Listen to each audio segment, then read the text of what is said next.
Cafeteros, bienvenidos a Un Café con Mariela. Aquí estamos dispuestos para tomarnos un café y conversar de las cosas que nos importan.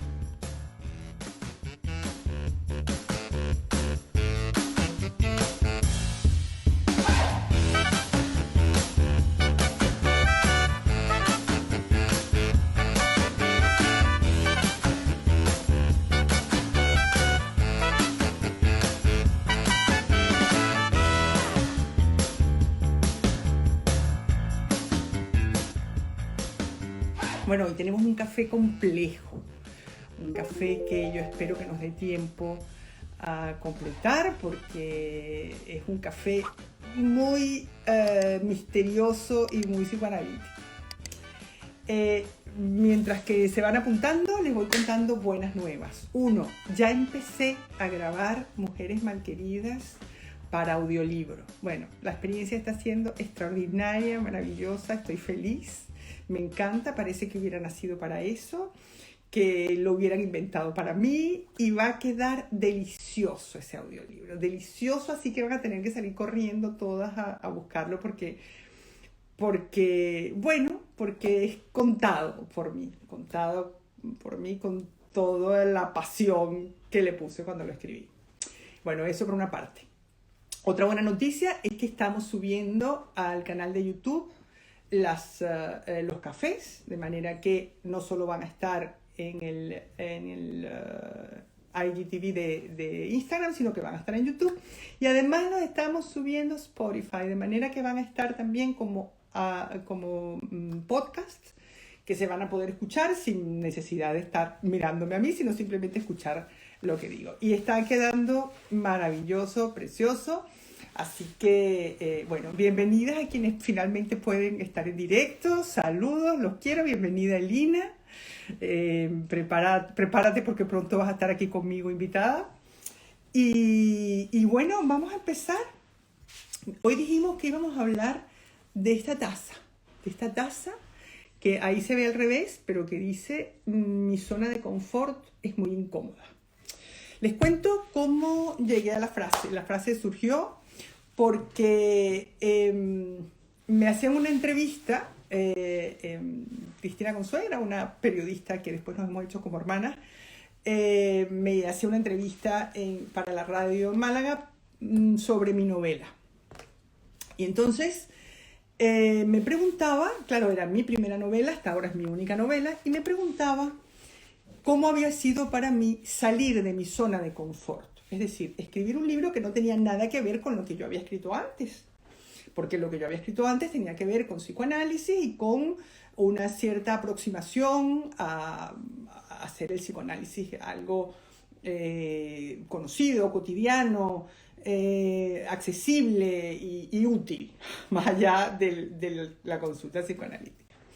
Y yo me quedé pensando en el trabajo que a mí me ha costado escribir cada uno de mis libros, en el trabajo que me costó escribir Mujeres Malqueridas, me cuesta tanto olvidarte, Un año para toda la vida, en todo el psicoanálisis que tuve que estudiar, en toda la preocupación y el esfuerzo que puse en hacerlo accesible y en que la gente pudiera echar mano de eso y sentirse comprendida, sin desmerecer la complejidad y la profundidad del psicoanálisis. Y entonces me vi a mí misma entre el placer así directo que fue escribir la novela, que se escribió prácticamente sola, y lo horrible que había sido, lo trabajoso, porque eso es un trabajo, lo trabajoso que había supuesto escribir los otros libros, y le dije, no, por Dios, mi zona de confort es muy incómoda. Y alguien lo apuntó por ahí, y alguien me lo recordó, y alguien no sé cuánto, de manera que de pronto aquella frase que surgió en un momento casual cobraba sentido, no solo porque describía una situación por la que yo había pasado, sino porque verdaderamente describe una situación por la que pasamos muchísimos. Vamos a dedicarnos a entender qué es una zona de confort. Una zona de confort es un lugar en el que nos apalancamos. Es un lugar que convertimos en nuestra morada y al que no estamos dispuestos a abandonar. No estamos dispuestos a abandonar ese lugar porque es nuestro, porque lo hemos decorado porque nos encanta, porque hemos puesto un cojincito por aquí, un cojincito para allá, le hemos puesto florecitas y no sé cuánto, y estamos encantados. Una zona de confort es un lugar que de alguna manera nos confiere identidad. Yo soy así, yo soy esta, y es un lugar que nos hace sentir seguros. Es un lugar que defendemos a capa y espada. O sea, normalmente yo sé que se utiliza la expresión sal de tu zona de confort para decir atrévete a salir al mundo y atrévete a hacer algo distinto de lo que haces. Y se da por sentado que la zona de confort es cómoda, que la zona de confort es agradable, que la zona de confort verdaderamente es confortable. Pero, ¿qué pasa cuando esa residencia que habitamos, esa manera que tenemos de estar en el mundo y esa manera nos somete y nos obliga a sufrir, y esa zona de confort es ese sillón incomodísimo en el que no hay quien se siente, que no tiene donde uno recostarse, que tiene que tener una pata para arriba y un brazo para allá y la cabeza torcida y el, no sé, y el cuerpo así, y que uno no obstante defiende como zona de confort? ¿Qué pasa cuando habitamos una zona de confort tremendamente incómoda y nos resistimos a salir de ella? Y nos negamos a salir de ella porque es nuestra zona de confort. Y ahí la tenemos y la hemos trabajado, ¿no? Y ahí estamos, perdonando lo imperdonable, sufriendo muchísimo, padeciendo malestares espantosos. Todo el mundo alrededor lo dice y dice, pero por favor, ¿qué haces allí? Sal de allí, que hay vida después de la vida, hay otras cosas. Y esto no me refiero solamente a relaciones de pareja, sino a maneras de estar en el mundo. O sea, la zona de confort no tiene solo que ver, o sea, aquí nos estamos dedicando un poco a las relaciones de pareja porque se supone que estamos hablando de me cuesta tanto olvidarte. Pero esto es la vida misma, es decir, cómo nos apalancamos y nos aferramos a una manera de estar en el mundo que a todas luces es incómoda, nos produce sufrimiento a quienes nos rodean.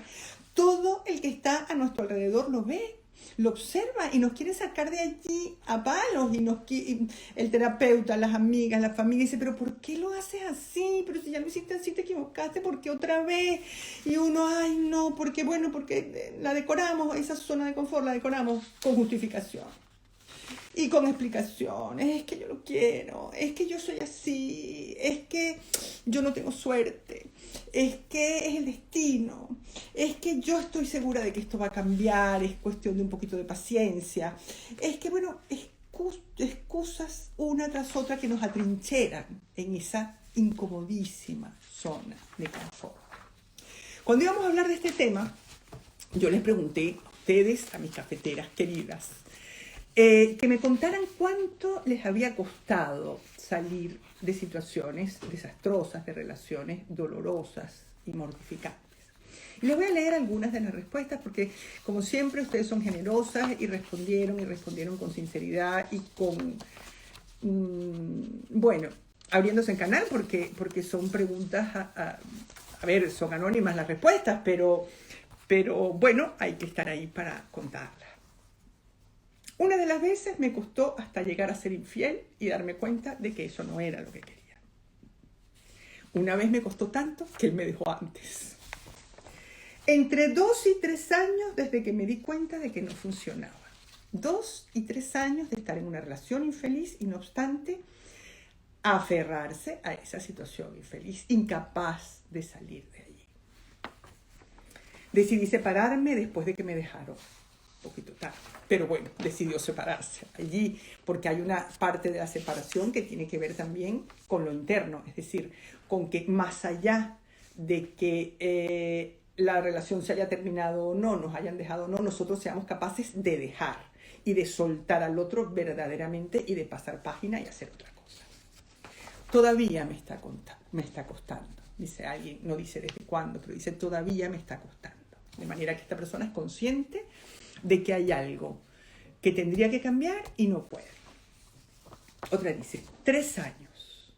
un mar de lágrimas, 1001 terapias, o sea, no una ni dos, 1001 terapias, o sea que las terapias no fueron suficientes, sus terapeutas no pudieron ayudarla a salir de esa incomodísima zona de confort, y un matrimonio que no tenía ni pies ni cabeza, un tiempo largo.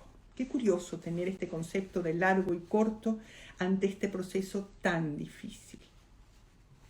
Nada, me enamoré de otro y chao. Me quedo como cualquier otro. Mucha terapia, 3 hijos, emigrar, hasta que mi hija me dijo, papá se tiene que ir de casa o nos va a matar. Imagínense esa zona de confort, lo terrible que tiene que haber sido para esa mujer y para esa niña, para que la niña salga en defensa de su madre y sea la niña quien pone sobre la mesa, mamá, esta zona de confort es, no solo es incómoda, es peligrosa para ti y para mí. Varios intentos y casi 3 años.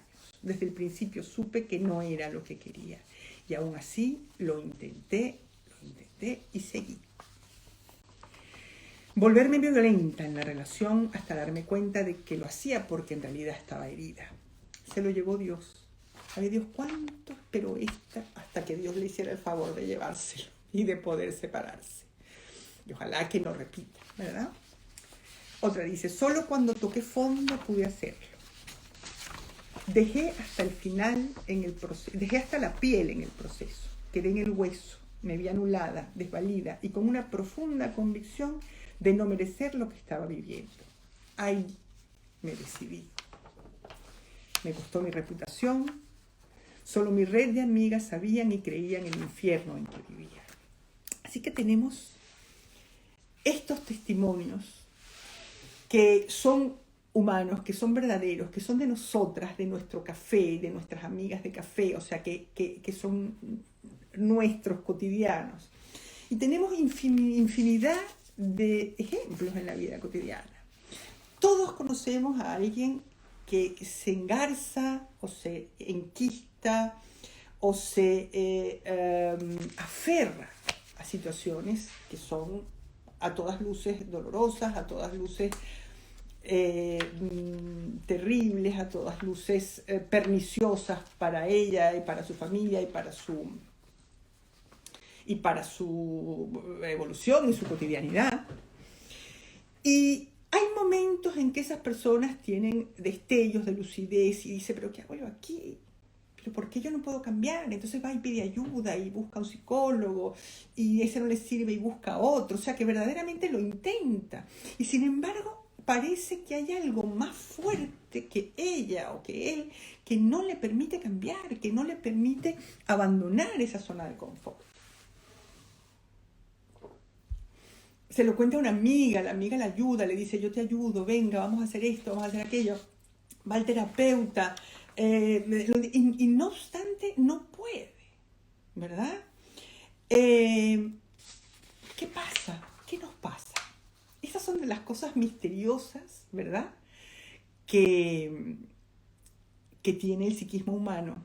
Y son las cosas misteriosas que Freud fue capaz de desentrañar. Y de eso vamos a hablar hoy, porque la decoración de nuestra zona de confort, esa que decoramos con excusas, con coartadas, es que yo lo quiero, es que yo soy así, es que el destino, es que no tengo buena suerte, es que qué barbaridad, es que él me quiere, es que por los hijos, es que esto va a mejorar. Todas esas excusas con las que decoramos nuestra incomodísima zona de confort, al final se pueden resumir en una. ¿Por qué no sales de tu zona de confort? Es porque no puedo. Es porque no puedo. Y lo que vamos a hacer hoy es intentar entender por qué no puede. Y qué es lo que habría que cambiar. Y qué es lo que habría que entender. Y qué es lo que habría que profundizar para que pudiera. Entonces hoy yo voy a compartir con ustedes algo que a mí me encanta. Hoy vamos a ver trabajar a Freud. O sea, hoy les voy a contar, a ver, yo ya saben que soy psicoanalista, que soy una apasionada del psicoanálisis y una apasionada de Freud y de su forma de trabajar. Freud debió haberse sentido como Cassandra. ¿Se acuerdan de Cassandra? Cassandra era la hermana de Héctor y de Paris, que tenía el don de la adivinación, pero no tenía el don de la persuasión. Bueno, Freud no adivinaba el futuro, Freud adivinaba el pasado. Y en ese adivinar el pasado, él le contaba a los pacientes por qué él descubrió la importancia de la historia infantil, de lo que pasaba en los 3 primeros años de vida. Y al principio él utilizaba la hipnosis. Entonces, a través de la hipnosis y del sueño hipnótico, etc., él conseguía que el paciente regresara, o sea, volviera a situaciones anteriores, contara cosas de las que no necesariamente era consciente, y cuando el señor o la señora se despertaba, le decían, ¡puf!, ya descubrí. O sea, Freud pensaba en ese momento que había un hecho traumático, un hecho particular que había partido esa vida en 2, y que ese hecho traumático era suficiente con averiguarlo, con saberlo, con comunicárselo al paciente, y el paciente diría, ¡ay, era eso! Pues ya está, se acabó. Muy bien. A ver, no es tan simple como esto, pero más o menos era así. El caso es que cuando el señor o la señora se despertaban y Freud le decía, mira lo que he descubierto, mira todo lo que me has contado cuando estabas durmiendo, el otro decía, yo, pues no, eso no tiene nada que ver conmigo, esa no soy yo, eso no es mío, usted está inventando mucho. Y no le hacían ningún caso, no le hacían ningún caso. Entonces, él se preguntaba, ¿pero por qué no me hacen caso? Pero si es obvio, si es evidente. Entonces pensó, bueno, debe ser que como lo descubren dormidos, no se hacen responsables, porque yo les estoy contando algo de lo que ellos no han sido partícipes. Es decir, esto es algo que ocurre, digamos, como en la trastienda de su cabeza, en el inconsciente, y yo parece que me lo saco de la manga, parece que lo estoy inventando, parece que lo saco de una chistera, que nada tiene que ver con ellos, ¿verdad? Entonces, esto era una manera a través de la cual Freud explicaba por qué su capacidad de adivinación, ¿verdad? Su capacidad de descubrir y descifrar el pasado, después no se completaba con la capacidad de persuasión de convencer al paciente o de contarle al paciente lo que había descubierto. Entonces, Freud cambia de táctica, cambia de técnica. ¿Cómo cambia de técnica? Esto es maravilloso. Freud cambia de técnica porque empieza a escuchar a sus pacientes. Entonces, él tenía una paciente que de estas que él hipnotizaba y qué sé yo, cuando le pasaba la manito por la cabeza y duérmase usted y relájese y piense en otra cosa y relájese y a la cuenta de 3 y todas estas cosas. Y entonces una le dijo un día, ay doctor, cállese, no me toque y déjeme hablar a mí. Y Freud le hizo caso. Freud se calló, dejó de tocarla y le permitió que hablara a ella. Yo no sé si esto es verdad o no, pero a mí me gusta creer que Freud fue el primer médico que verdaderamente escuchó a un paciente y le hizo caso. Porque normalmente los médicos, los psicólogos, los psicoanalistas nos colocamos por arriba del bien y el mal, por encima del bien y el mal, y somos los que sabemos. Entonces somos los que, no, pequeño, lo que te pasa es esto, lo que tendrías que hacer es esto, lo que ocurre es esto, etcétera, etcétera. Y Freud baja la cabeza y dice, esta mujer tiene razón, por algo me está pidiendo esto, vamos a ver qué pasa con esto. O sea, esto es una parte del trabajo de Freud que a mí me parece extraordinaria, porque Freud no tiene miedo de echar por tierra todo lo que hasta el momento ha defendido en favor de la verdad. Freud es un gran investigador y para él es más importante su investigación y ser fiel a lo que él va descubriendo, y ser fiel a lo que va escuchando, y ser fiel a lo que se va desplegando ante él, que defender lo que ha postulado en un momento determinado como teoría o como manera de comprender el psiquismo, ¿no? Entonces,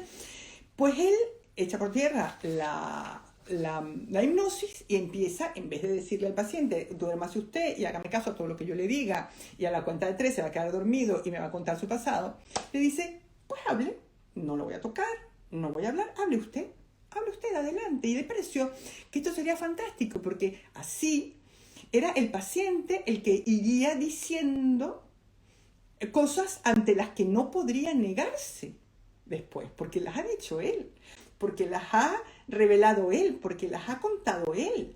Entonces, ¿cómo un paciente en plena uso de sus facultades, consciente, va a decir un montón de cosas y después va a hacer como si él mismo no las hubiera dicho, como si él mismo no las hubiera escuchado, como si él mismo no las estuviera viviendo, ¿verdad? Es como cuando cualquiera de estas cafeteras, amigas cafeteras de aquí, nos dicen estas cosas, bueno, pues son conscientes de cómo es y cómo, no obstante, por muy conscientes que sean, no es suficiente ser consciente.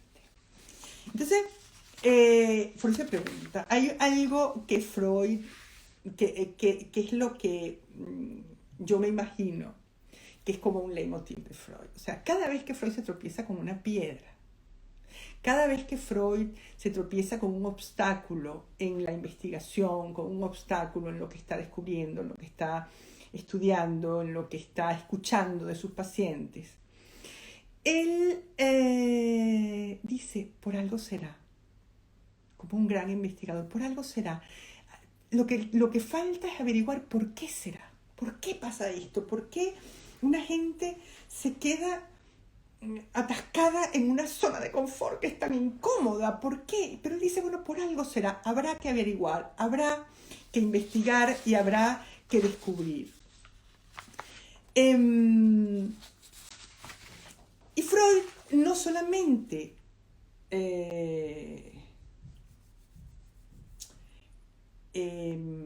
investiga en sus pacientes, sino que simultáneamente, a medida que él iba teniendo los primeros pacientes y escuchándolos, él va haciendo el mismo trabajo consigo mismo, una cosa que se llama autoanálisis, o que se dio por llamar en su momento autoanálisis, y que él comentaba con un amigo.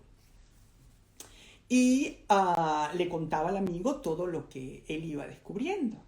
Por suerte contamos con esa correspondencia, y yo les voy a leer un pedacito de esa correspondencia porque, porque yo quiero a Freud y yo quiero que ustedes lo quieran también. Y ustedes lo escuchen investigar y ustedes lo vean preocupado y atascado y buscando entender. Dice Freud, experimento ahora en mí mismo cuanto presencio como testigo en mis pacientes. Esos días en que me arrastro abatido por no haber comprendido nada de un sueño, de la fantasía, del estado de ánimo cotidiano.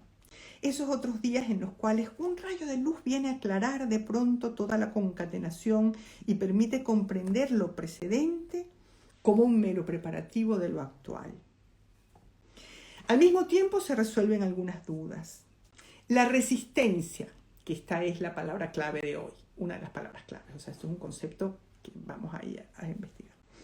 La resistencia, que en última instancia es lo que se opone a la labor terapéutica, no es otra cosa sino lo que otrora fue el carácter del niño. O sea, que él vincula desde el principio las resistencias a mejorar, las resistencias a salir de la zona de confort. Además, utiliza esta terminología, cada vez que habla de las resistencias, utiliza una terminología bélica, es decir, como que hay algo que se opone con uñas y dientes, no es simplemente, ay, no quiero, hay un mejor, no, hay una fortaleza y hay un ejército haciendo resistencia, un ejército que no deja pasar, un ejército que no deja pasar para allá o que no deja salir de la zona de confort.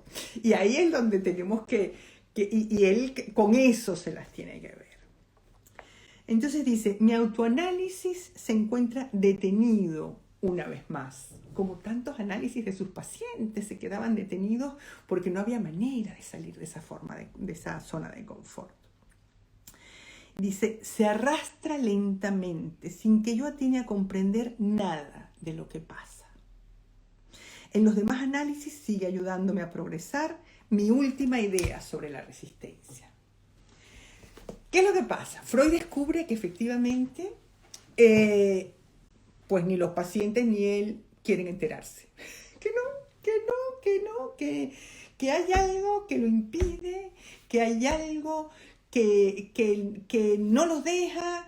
Él es el más interesado en saber y no obstante de pronto se siente obtuso, no entiende nada, no entiende el sueño, no entiende la fantasía, está perdido, el análisis está atascado. ¿Qué hace Freud? Lo normal, o sea, lo que yo hubiera hecho hubiera sido pelearme con los pacientes, pelearme conmigo, pelearme con lo que fuera, porque eso es lo que hacemos todos. Es decir, pero vamos a ver, guapa, no te estás dando cuenta de que esto no va bien. ¿Y tú por qué no sales de ahí? Como le decimos a la amiga, pero tú qué haces con ese hombre, sal de eso. Bueno, eso es como lo que uno haría, pero bueno, pero tú no te estás dando cuenta, pero ¿qué más tiene que pasar?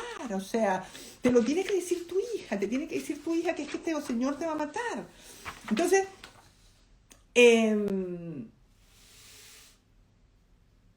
eso es lo que hubiéramos hecho todos, pero Freud no. Freud dice, por algo será, por algo será. ¿Qué hace Freud? Freud respeta las resistencias y las pone a trabajar a su favor. Es decir, Freud escucha las resistencias. Freud acepta que entren al baile las resistencias, porque no depende de él, porque se van a imponer de todas maneras. Freud baja la cabeza.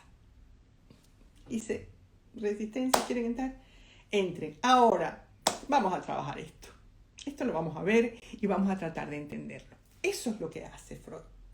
Es decir, no solo se conforma con que, ay, mira, este paciente es que es así, porque claro, pues los pacientes son muy así, todos somos muy así, Freud también era muy así, es decir, uno dice cosas brillantísimas porque somos brillantes y los psicólogos damos unos consejos fantásticos. Ya saben, desde los consejos maravillosos de cámbiate las gafas de sol o ponte un sombrero nuevo, aunque los tiburones estén abajo, o los consejos súper profundos de los psicoanalistas, mira, vamos a bucear en el inconsciente que vamos a ver todos esos tiburones. Y tanto en unos como en otros casos nos encontramos con que hay una fortaleza en torno a esa incómoda zona de confort que no nos deja entrar. Entonces, ¿qué es lo que hace Freud? Acepta que esto es así, reconoce que esto es así, empieza a interpretar las resistencias, es decir, a preguntarse por qué será, y por qué a usted le cuesta esto, y de dónde viene, y de dónde va. Y en este camino de preguntarse por qué, en este camino de Freud, de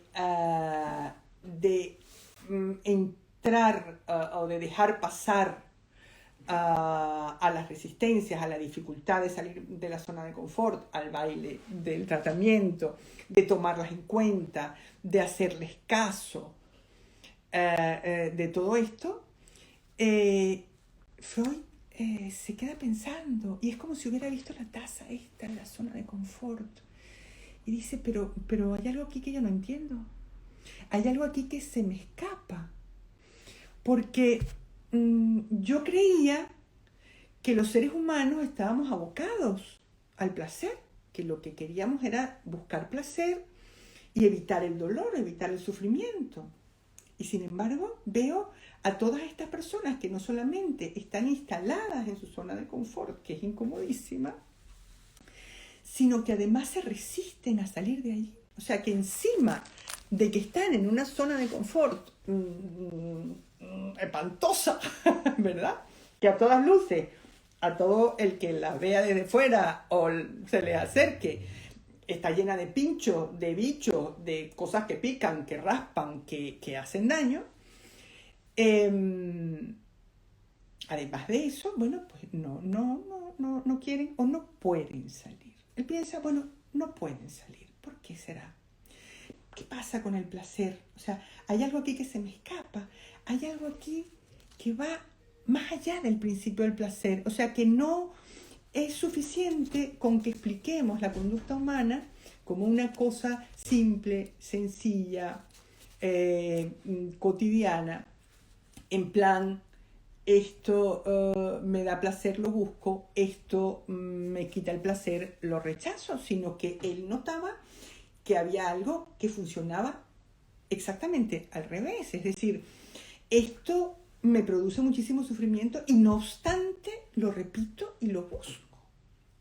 ¿Y qué hace Freud? ¿Qué dice Freud? Por algo será. Esa es la gran... para mí, así lo entiendo yo, así lo escucho yo cuando lo escucho.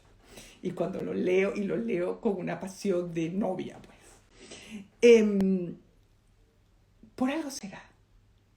La historia es entender por qué será. ¿Por qué será que aunque esto no nos produce placer, necesitamos hacerlo? ¿Por qué necesitamos hacerlo? Porque no es solamente que lo hacemos porque no, sino que necesitamos hacerlo y lo vamos a defender y vamos a insistir en ello. Yo digo, a ver, se sabe la frase esta de que el ser humano es el único animal capaz de tropezar 2 veces con la misma piedra. Bueno, yo digo que el problema es que a veces le cogemos cariño a la piedra, que no es que tropezamos 2 veces con la misma piedra, sino es que desarrollamos una verdadera pasión por la piedra. Y entonces, no es que vamos a tropezar 2 veces o 3 o 4, es que vamos a empeñarnos en esa piedra una y otra y otra y otra vez. Y nos vamos a quedar atascados en esa piedra. Lo importante es entender cuál es la piedra, de dónde viene y qué sentido tiene en nuestra vida esa piedra particular. Bueno, generalmente esa piedra, ese algo que se repite, esa pasión por la piedra, ¿verdad? Tiene que ver con que hay algo importante que está en juego. Y hay algo importante, y eso importante que está en juego es algo que no es actual. Es algo que nada tiene que ver con la realidad de los 45 años que tú tienes, de los 27 años que tú tienes, de los 32 que tiene tu marido, de los 17 que estás por cumplir. Es algo que tiene que ver con la historia infantil. Algo que no se pudo resolver en la historia infantil, algo que nos hizo sufrir en la historia infantil, una herida, un dolor, una manera incómoda, como nuestra zona de confort, que no nos permitió crecer tranquilos, ser nosotros, estar tan contentos y tan felices y tan tranquilos, sino algo que se nos atascó por el camino. Algo que se nos atascó por el camino y que necesitamos elaborar. ¿Qué significa elaborar? Algo que necesitamos, por una parte, tenemos la ilusión de que ese escenario pasado, si nosotros lo repetimos, si volvemos a poner, espérate, es como si dijeras, mira, espérate un momentico, a ver, vamos a poner como un ejemplo, como hemos hablado tanto de madres e hijas, imaginemos, una madre que no le da un lugar a su hija, una madre que no la reconoce, que no la aplaude, que no se enamora de ella, que no, sino que compite con ella y la ignora, por ejemplo, ¿no? Entonces, imaginemos a esa hija diciendo, no, mira, aquí nos equivocamos, aquí hay algo que no funciona bien, yo voy a conseguir que tú me reconozcas, yo voy a conseguir que tú me quieras, yo voy a conseguir que tú bajes la cabeza y sepas que yo soy una hija fantástica y estupenda y extraordinaria. Voy a hacer todo lo que esté en mi mano para eso.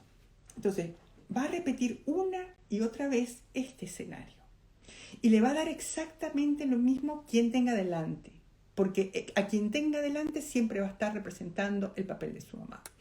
Y da igual la obra de teatro a la que la inviten. Porque la inviten a la obra de teatro que la inviten, sea de trabajo, de familia, de pareja, de lo que sea. Ella va a representar siempre el mismo papel.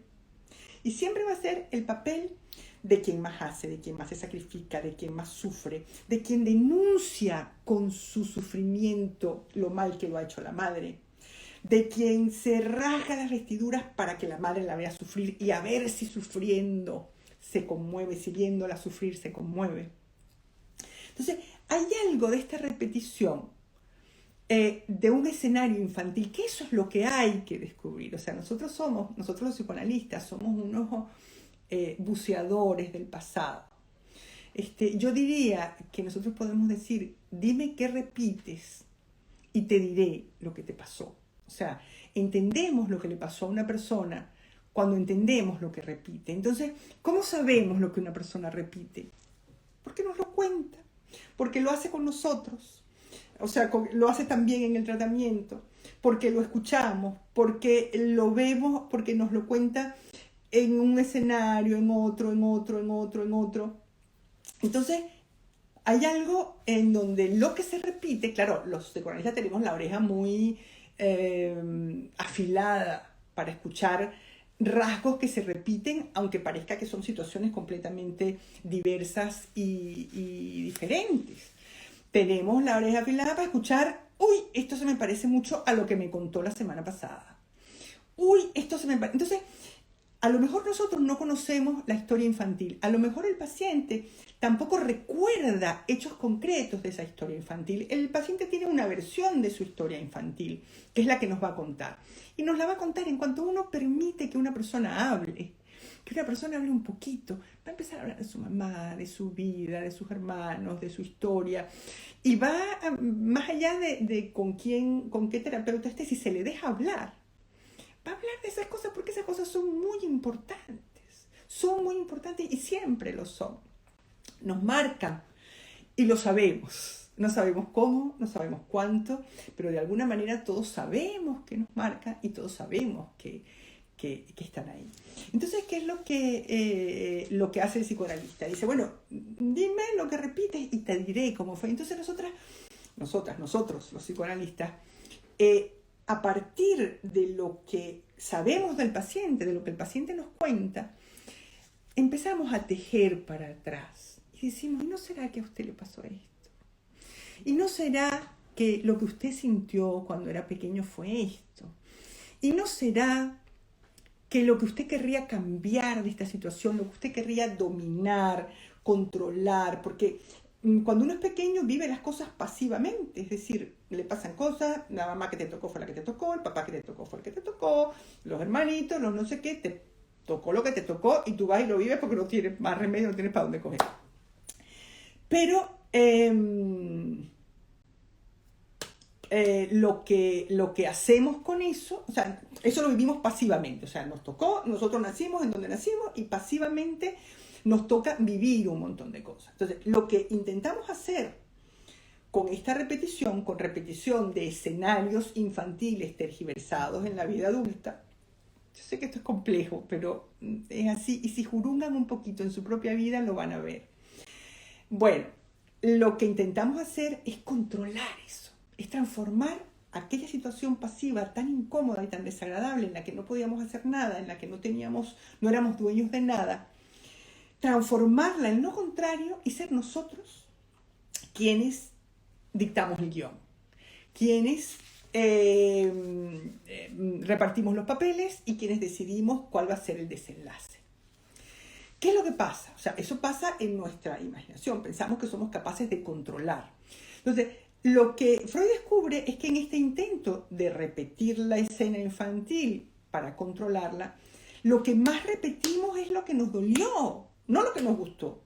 Porque lo que nos gustó, y eso está integrado, las cosas que nos gustan, las cosas que nos fueron bien, las cosas que avanzaron sin contratiempos, no suponen un obstáculo en nuestra vida, no nos van a estorbar, al contrario, las tenemos asumidas y están allí, están integradas en nuestra vida de una forma verdaderamente cómoda, ¿no?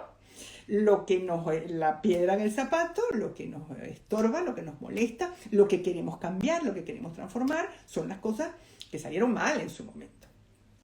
Ahora, lo extraordinario de esto, lo extraordinario y lo terrible, es que recreamos efectivamente un escenario infantil, traumático, desagradable.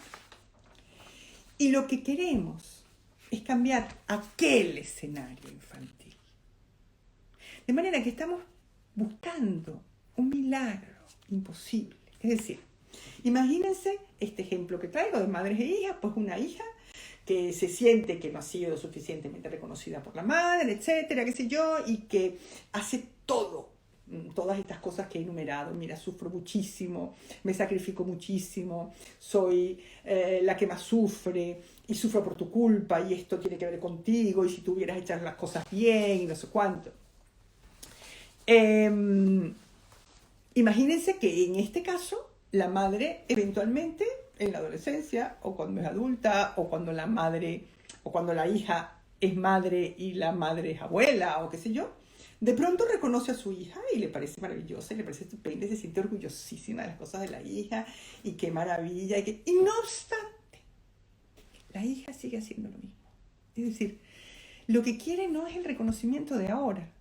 Ese no es el que vale. El que le vale es el de antes. Entonces está buscando un milagro imposible. Y eso dificulta mucho salir de la zona de confort porque los milagros no existen. El pasado no se puede cambiar. El pasado, lo único que puede hacer uno con eso es tragárselo, aceptarlo y pasar página. Y renunciar. Nos cuesta muchísimo renunciar. Es como que hay, como si hubiera un enfado básico de decir, esto no es justo, esto no es justo. La vida me debe algo y la vida me lo va a pagar. Pero lo que me va a pagar la vida es aquello que me debe desde entonces. No me basta con que me pague ahora con intereses, no. Quiero aquello, quiero aquello. Bueno, eso es imposible. Entonces eso supone para el paciente, supuso para Freud, supone para cada uno de nosotros, bajar la cabeza ante la vida, aceptar que la vida es lo que es y que fue lo que fue y que el pasado no lo podemos cambiar. Con el pasado lo único que podemos hacer es pasar página y decir esto ya pasó. Ya yo no tengo 5 años, ya no tengo 4. Lo que no tuve, no lo tuve, ni lo voy a tener. Voy a tener otras cosas, pero no aquellas. Entonces, esto es un camino largo, tortuoso y misterioso. Y estas son las cosas que hacen que la ratita presumida elija un gato una y otra vez. Que aunque estemos en una zona de confort incómoda, nos quedemos allí, porque hay algo que está en juego más allá de la zona de confort. Esto no es fácil de resolver. Esto no es fácil de mirar. Así que si nos vemos abocados a una situación así de compleja, así de atascada, yo creo que hay que pedir ayuda. Yo creo que hay que pedir ayuda porque salir de una zona de confort incómoda es difícil, no es fácil. Nos cuesta. Salir de una zona de confort cómoda es incluso muchísimo más fácil que salir de una incómoda zona de confort, porque la incómoda zona de confort de alguna manera responde a un sufrimiento infantil del que no somos dueños, que no tenemos consciente, que no dominamos. Y bueno, a veces hay que pedir ayuda y a veces hay que ser capaz de renunciar a ciertos papeles. Hoy hablaba con una paciente que ha tenido un ascenso en el trabajo importantísimo, y sin embargo se queda haciendo un montón de cosas que sus subalternos no hacen. Y ella se queda trabajando horas, ahora con el trabajo online, pues trabaja horas, pero horas, o sea, 16 horas al día. Entonces yo le decía, bueno, dígame para quién trabaja, pregúntese, porque yo le decía, mire, esto ya no es cuestión de una cuestión profunda y vamos a ver en las profundidades. Usted ya sabe qué es lo que le pasa y usted ya sabe cuál es su forma de vérselas con su sufrimiento y con hacerse la mártir, la sufrida y la mira qué injusta es la vida conmigo, porque lo fue en su momento, la vida fue bastante injusta con ella, ya pasó, ahora ha tenido un ascenso espectacular. Y no obstante, sigue desempeñando su propio papel. Entonces yo le dije, mire, esto no es de profundidad. Esto, pregúntese para quién está trabajando cada vez que está trabajando. De 10 a 12 esta mañana, ¿para quién trabajó? Trabajó para aquella niñita que está empeñada en que su mamá la mire y le haga caso y en castigar a su mamá con su propio sufrimiento. O trabajó para la mujer hecha y derecha que acaba de tener un ascenso extraordinario. Porque ella deja de lado el ascenso porque las cosas buenas no le valen. Las cosas buenas no le valen porque no entroncan cómodamente con su guión. y el guión responde a una necesidad infantil. Sé que esto es complejo, sé que no es fácil, sé que es misterioso, pero bueno, yo se los he contado con toda la claridad de la que he sido capaz y yo espero que les sirva para pensar, para preguntarse, para ver ante los pies de quién ponen el sacrificio.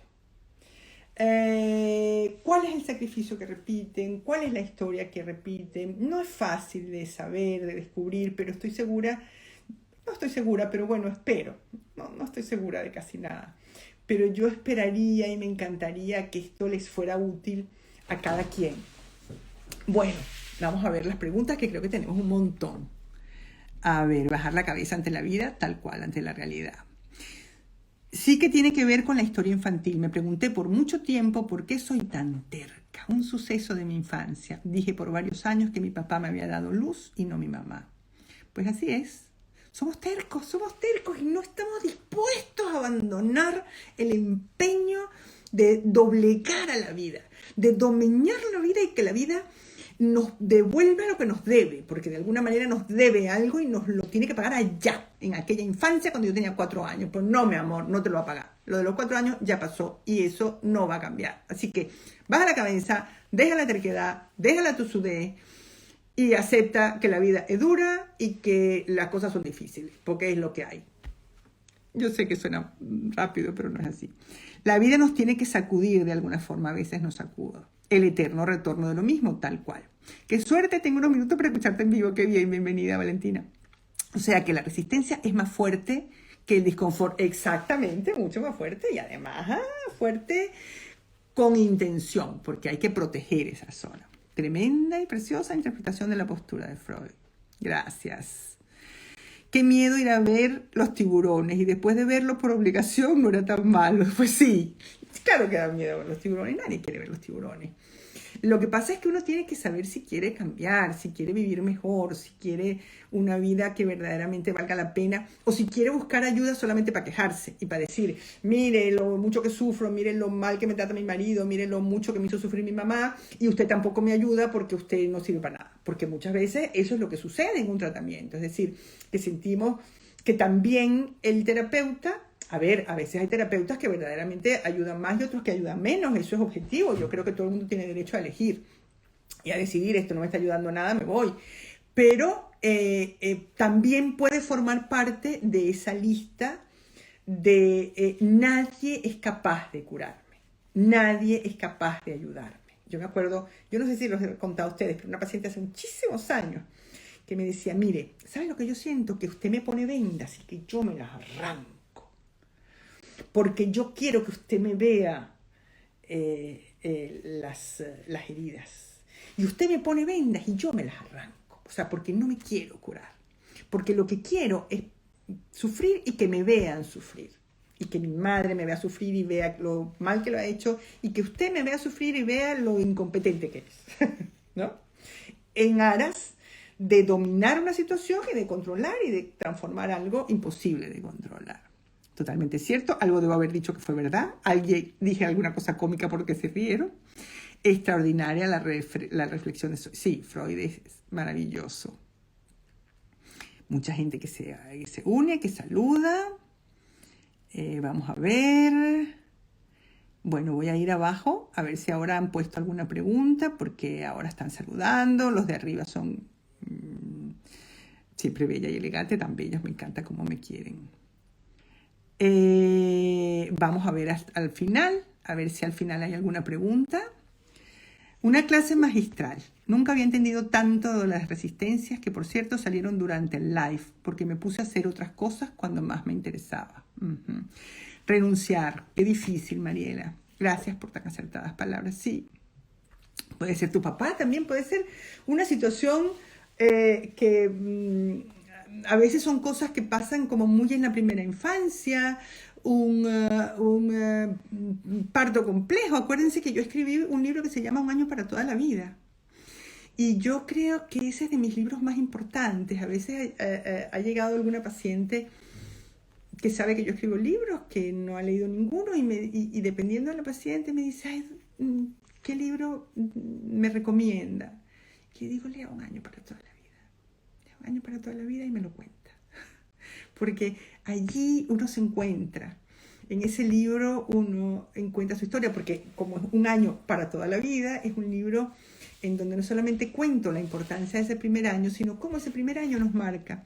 Entonces de eso no somos conscientes, o sea, de lo que pasó en ese primer año no somos conscientes. Y eso es lo que los psicoanalistas reconstruimos, fabulamos,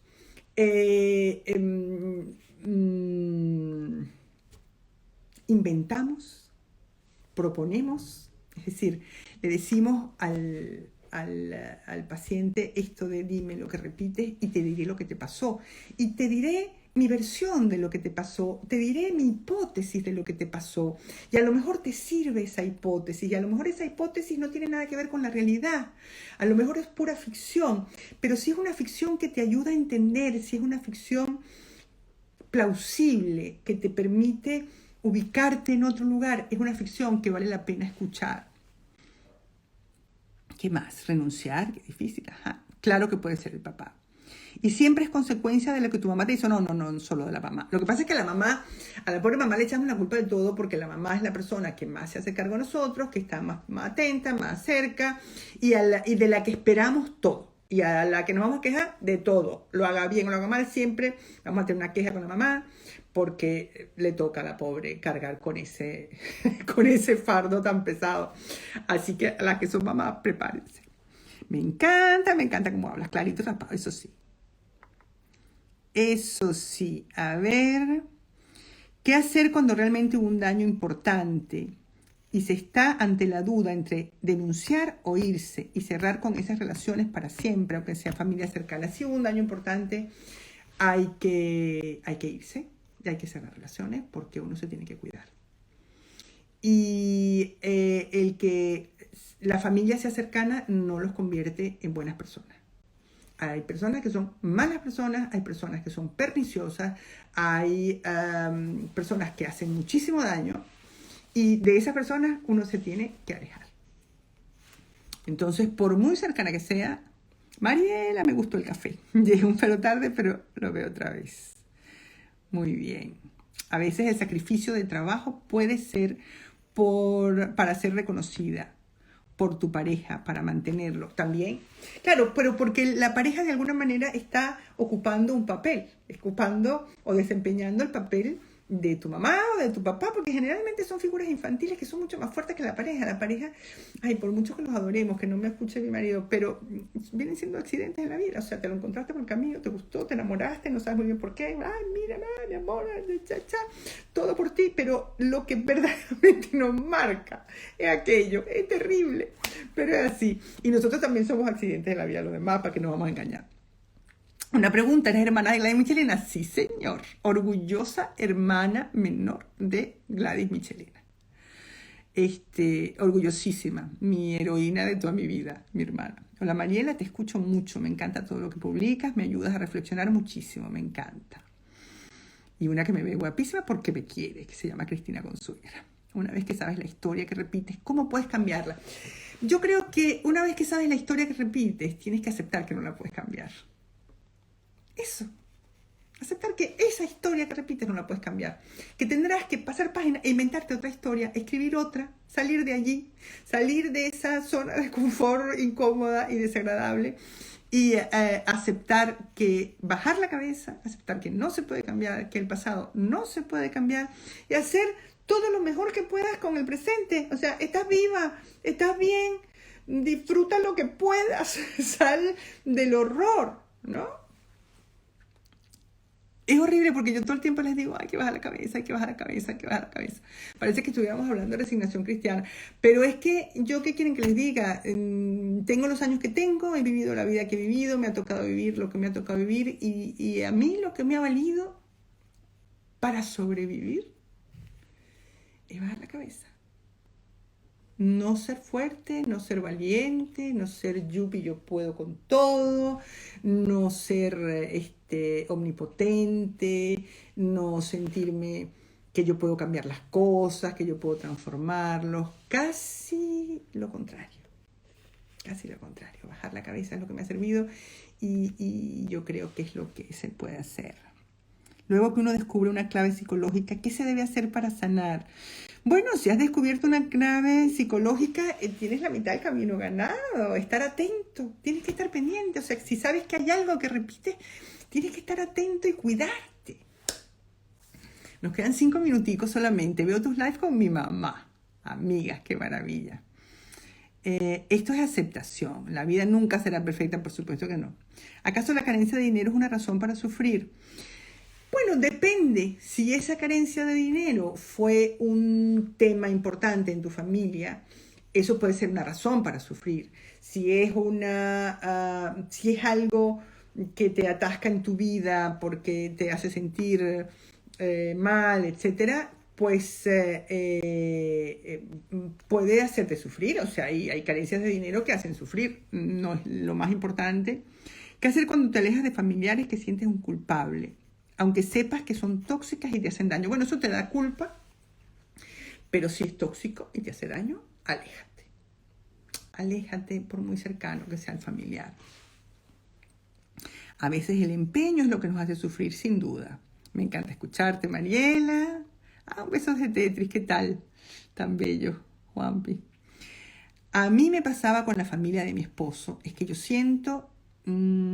era la mala del cuento y al final me separé porque eso empezó a hacerme daño mentalmente, seguramente. Mariela, ¿por qué nos enfocamos tanto en el sufrimiento? ¿Por qué nos enfocamos en el sufrimiento? Porque nos da vidilla, porque es lo que nos estorba y lo que nos molesta. O sea, no sé si la pregunta es por qué cada uno de nosotros se enfoca en el sufrimiento y se empeña en el sufrimiento y se aferra al sufrimiento, porque nosotros hablamos aquí del sufrimiento. Aquí hablamos del sufrimiento, pero para hablar de las cosas buenas, pues mira, pues no hace falta hablar de las cosas buenas, porque esas son buenas y las disfrutamos y ya está. Bueno, pues nos enfocamos en el sufrimiento porque hay algo que repetimos, que queremos cambiar, que queremos transformar, que queremos digerir de alguna manera y que intentamos digerir a costa de un sufrimiento. Y eso es lo que Freud llamaba más allá del principio del placer, y eso tiene que ver con el masoquismo, con un cierto placer en el sufrimiento, en el sentido de que ese sufrimiento nos reporta además un beneficio secundario muy misterioso, muy raro, muy extraño, pero que está allí también. Es decir, te voy a castigar con mi sufrimiento, te voy a hacer sufrir con mi sufrimiento, por ejemplo. A ver, ¿qué más? Alguien que me admira muchísimo. ¿Qué haces para dejar de repetir la historia? ¿Qué hacer con las resistencias en lo cotidiano? Hola desde Argentina, un saludo. A veces los sacrificios de trabajo los hace para ser reconocidos, eso ya lo vimos. Bueno, pues ya estamos sobre la hora. Hemos tenido un café. No sé cuándo nos vamos a volver a ver. O sea que vamos a mantener este ritmo que depende un poco de mi vida. En este momento estoy con la grabación de Mujeres Malqueridas y eso me roba mucho tiempo del que utilizo para preparar los cafés. Pero no se preocupen que vamos a seguir. Yo estoy aquí, las escucho, las quiero y nos vemos en el próximo café. Un abrazo. Bueno, llegó la hora de despedirnos. Gracias por acompañarme en este café y nos vemos en el próximo. Este espacio ha sido posible gracias a mis cómplices Corina Michelena y al Cubo.